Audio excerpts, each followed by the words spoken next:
So along with the Odin, I think Scharnhorst is one of those ships that just requires brawling secondaries, usage of every armament you have, right? It's the not singular relying on the main guns kind of ship. So you got the torpedoes, you got the secondaries, and you got kind of some main guns. So I wanted to try out the Scharnhorst just like I was trying out the Odin and other ships like Bismarck, Massachusetts, GK, all those. But something very interesting has happened to the Scharnhorst since the last couple of commander reworks. Well, to compensate for the atrocious accuracy that this ship used to have when they did that first commander rework back in patch 10.0, they buffed the range and they increased the base accuracy. We know these things.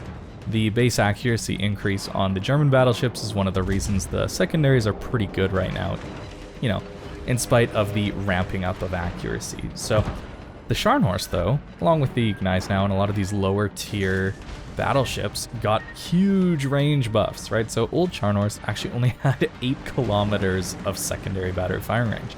So now we have a Scharnhorst with 9.5 kilometer secondaries, and after a period of around 25 to 30 seconds, around as accurate as old Scharnhorst secondaries. And once we have that full 45-second build time, we can have some pretty insanely accurate secondaries that actually fire off both sides of our ship. The combination of those torpedoes and secondaries are pretty nasty, and in this short period of time, we've managed to activate Lucians, get 3 torpedoes, a kill, help get a Leander killed, and now we're peppering this Colorado down.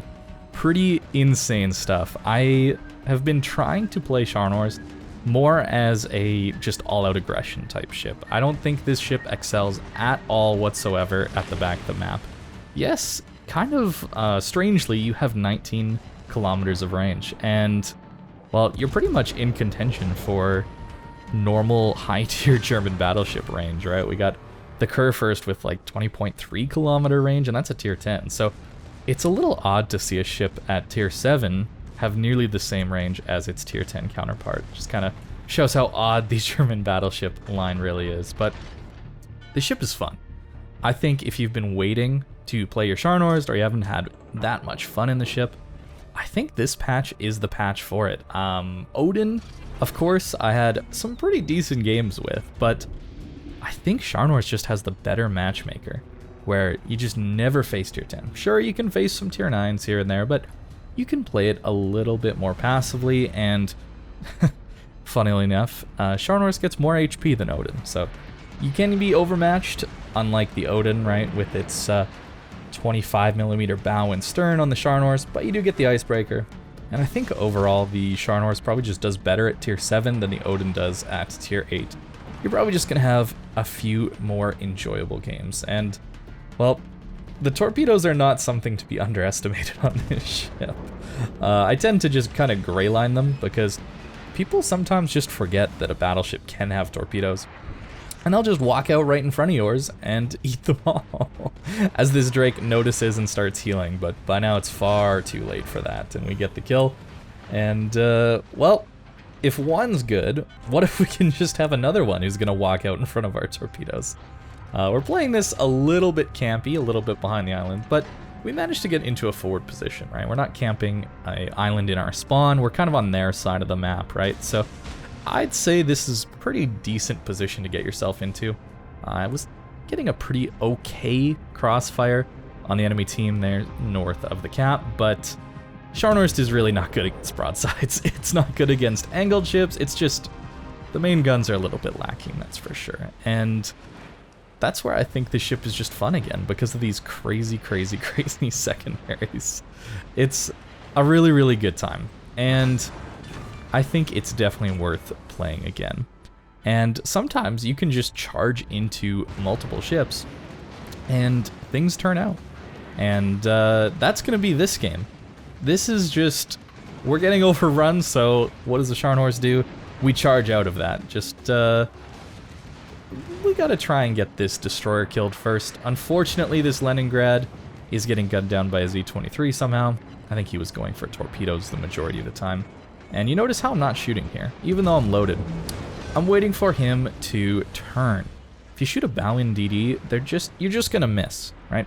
Ever since they changed destroyers so they never take full pens from battleship shells, you should never shoot a bow-in destroyer. You're waiting for them to turn broadside.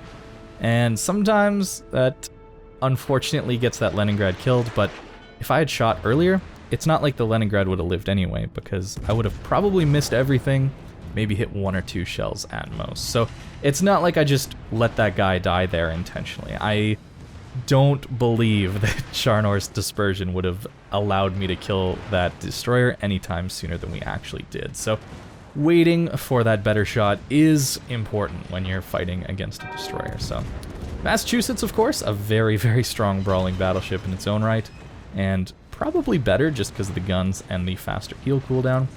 But we're gonna go say hello in a little bit here. We managed to get to the next island reasonably unscathed, and well, what do we notice? The enemy DD is not with their battleships.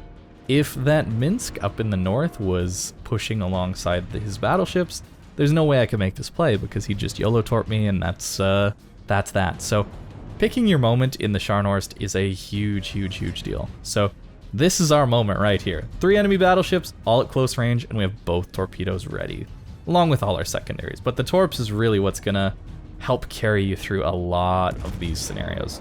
We're gonna put our secondaries on the Nagato because, well, they pen everywhere on the Nagato, except for the belt. But if he goes bow into us, oh, they'll just shred him up. And I do have an Amagi to crossfire with as well, so I think he's gonna land some pretty big hits in here and help us out tremendously. And yeah, I think the Nagato, or the Amagi must have smashed this Nagato. Because he died to our fire. That's really nice. I do not have IFHE on this thing right now, so unfortunately not all of my secondaries are penning that 32mm Massachusetts, but some of the 150s definitely are, and we should have enough to send some shells into a superstructure and do all right against them. There's Luchins. The Prince Idol Friedrich gets a pretty good hit into our broadside as a result of us angling. But that's okay, we get our first close quarters expert. We're up to 3 kills now in this game already. That's pretty solid. And even though I've used both of my consumables at this point, we're in a reasonably good position against this Prince Idol Friedrich because we have an Amagi with us, our DD is around. I'm not too afraid of what's going on, so we're just going to charge him down. Those torpedoes might have hit him if he just kind of stopped or hit the island, but may as well throw him out. It's unlikely that I'm going to use them again before they're reloaded. 50 seconds from now, they're going to be reloaded, and it's going to be fine.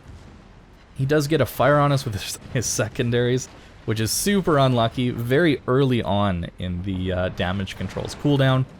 And, well, there's a Cleveland here on our side as well.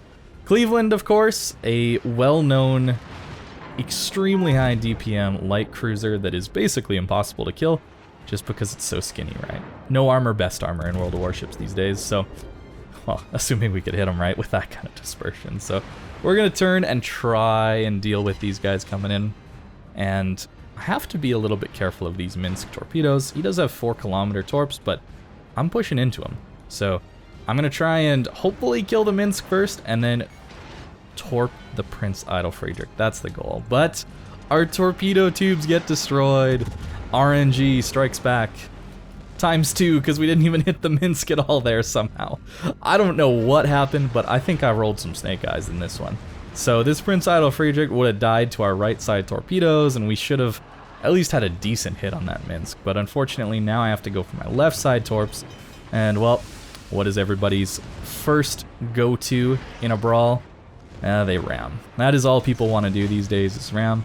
I tried the trick of widening my torpedoes to get my launchers to fire a little further ahead, but it's not in time. So we get rammed, miss out on the Kraken by 105 health, and still a really good game. But I won't lie, I was a little disappointed after this one. This could have been so much better if RNG didn't kill us like that. But as for the captain, you've seen this one before. I have been using this one a lot recently in these videos, but I think it's because it's fun, and I think it's the best for getting the most out of these brawling secondary battleships. And there's the upgrades, so maybe give your Scharnhorst a shot if you haven't played it in a long time. It's a good time. I really enjoyed my time with it, so thank you very much for watching, guys, and I'll see you later.